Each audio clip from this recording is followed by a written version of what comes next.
Hello, my name is Marcus. I'm the compiler of a collection of therapy quotes entitled Psychoanalytic Self-Awareness Quotes. This is TQ 62 to 65.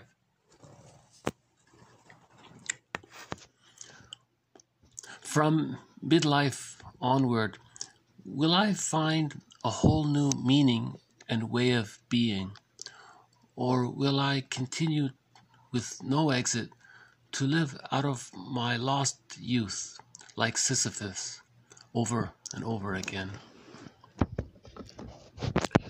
Until a person who has grown up in a dysfunctional home deals with the unavoidable consequences of that upbringing, in a very real sense, never leaves home.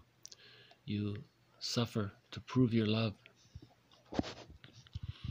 Projection is a major source of error.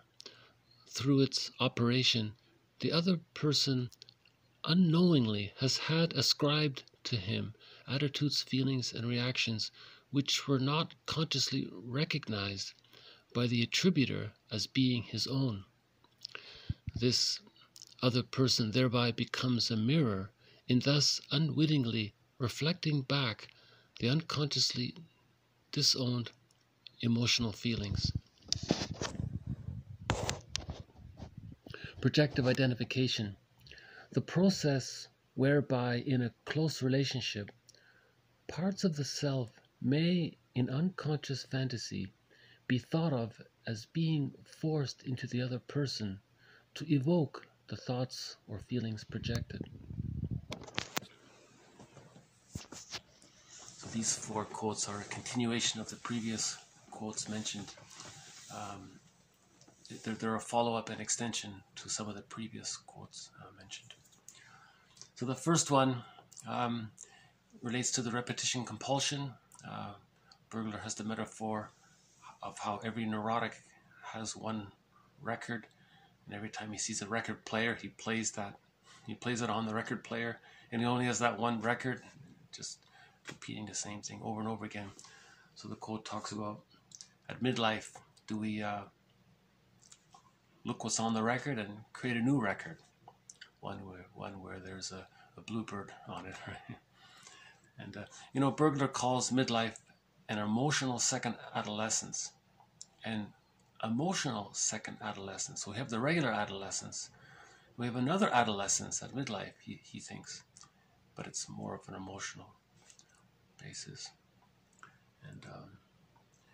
And this is also an example of somebody referring to the repetition compulsion as being Sisyphus-like, doing the same thing over and over again.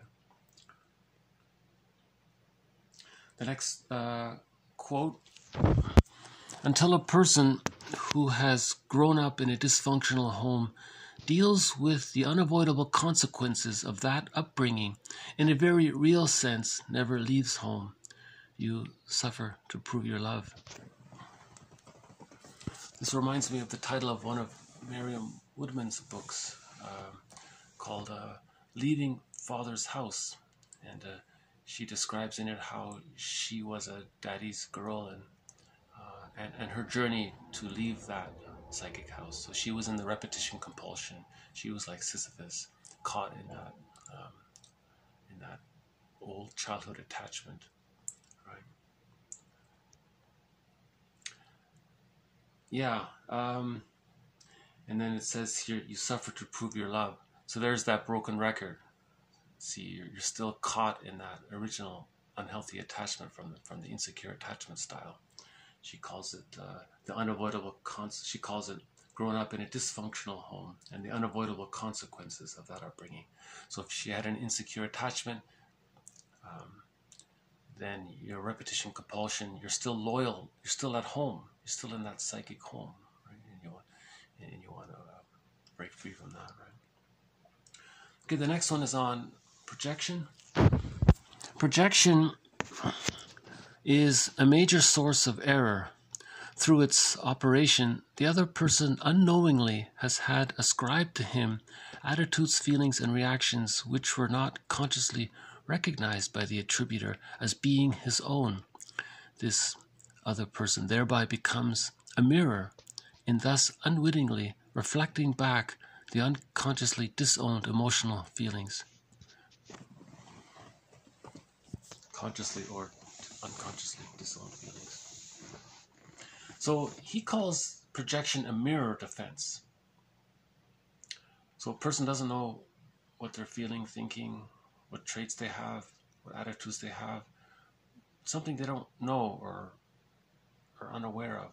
So they project it onto another person. And then they see it in the other person. And that other person is now the mirror for what he has just projected onto him. And that's called the mirror defense.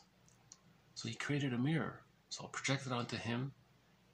It's over there. I look at it. Oh, look at that. But he's talking about himself. And that's a defense mechanism to create this mirror defense. It's a good phrase, you know. We don't often use that phrase, mirror defense, to describe projection. We just simply say projection. But that's pretty good, right? It relates to the last video, the slogan, every man is my mirror, every man is my brother. So if you something you don't know about yourself and you kind of believe firmly that the other person has that, there may be some truth to it, but when he's your mirror, it could be pointing to yourself as well. That's called a mirror defense. So he calls the projector the attributor. So the attributor attributes attitudes, feelings to the other person, and that other person unwittingly is the mirror. He doesn't realize he's the mirror for them. And to extend the concept of projection further, projective identification, the process whereby in a close relationship, parts of the self may, in unconscious fantasy, be thought of as being forced into the other person to evoke the thoughts or feelings projected. See, the nuance here, I think, comes from that mother-baby fusion, symbiosis. So the mother, so the baby has a feeling, and the mother's, but see, from the baby's point of view, he doesn't understand that they're separate people. It's just there's just one circle. It's all him. It's all about him. So he has this feeling, and he expresses this feeling. Now, transfer that to the adult. He's trying to do something similar. He's trying to express that feeling, to evoke it in the other person, to make that other person feel it, because he's feeling it, you see? And that's called projective identification. And sometimes it's used. So we've covered this topic. This is part of the thread on projective identification. In previous videos, we talked about it as communication, as an attempt to not feel alone, and as an attempt to create a reality basis externally from which a person can rationalize that since it's out there, it's not in here, which is a self-deception, way to deal with anxiety. But as Lachlan says, it's that other person is a mirror. So in regular projection or in projective identification, in both cases, that other person is a mirror. Every man is my mirror. Every man is my brother. See, every man is my brother. See, the Ubuntu philosophy says that we find our humanness in our humanity. Mark Twain says our humanity is everybody within has a tragedy, a comedy, and a drama, right? And you know, we have all these quotes about if you knew their backstory, if you knew their secret history, if you knew what they went through, you know, you'd realize the commonalities. And when I know who I am you. So there's the human condition, right? We're all victims of the human condition, right? With the various ways we cope with our childhoods, you know. And part of that may be that we're still stuck in our psychic home. And with that repetition compulsion, that's part of the human condition too, right? So I hope this has been of some interest, you know. I like the idea of projection being a mirror defense that really captures what projection is. See, All defense mechanisms are there to deal with anxiety, and they distort reality. So a person suddenly believes that the other person is such and such, but it's really belonging to him. That other person is now the mirror. So this action he calls the mirror defense. He doesn't see it in himself, but he needs to see it, and that's why it's a mirror. So there isn't a complete disconnection, right? So we're always trying to own our parts. Remember, unhappiness is a malady of the personal synthesis. It's a malady of the personal synthesis. So in withdrawing our projections, we work towards owning our different parts, integrating, synthesizing the different parts of ourselves. Because if we're fragmented inside, we're not able to mourn.